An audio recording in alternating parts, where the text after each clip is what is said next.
Let's do a worked example of calculating the interplanar spacing. Alright, it says what d spacing in angstroms would you expect for the 2, 1, 1 plane in a tetragonal crystal system where A and C are given? Right? Okay? When we're asked to calculate the interplanar spacing, we're just going to come up here to our handy dandy table, and it's told that it's in the tetragonal crystal system. We know that because we're only given A and C. We're given two lattice parameters. So right here, tetragonal. So we're going to use that formula.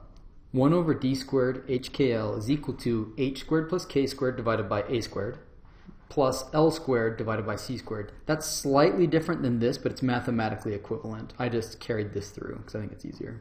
Right? So now, let's go ahead and plug things in.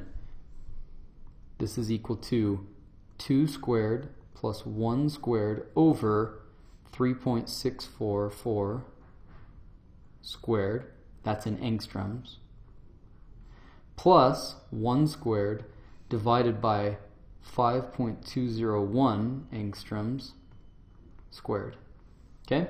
The right hand side of this equation is equal to, I get that it's equal to 0.413 inverse angstroms, 0.413 inverse angstroms squared.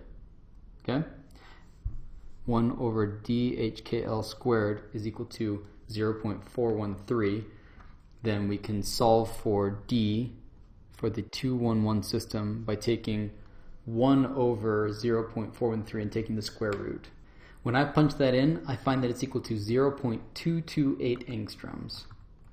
So that interplanar separation is 0.228 angstroms.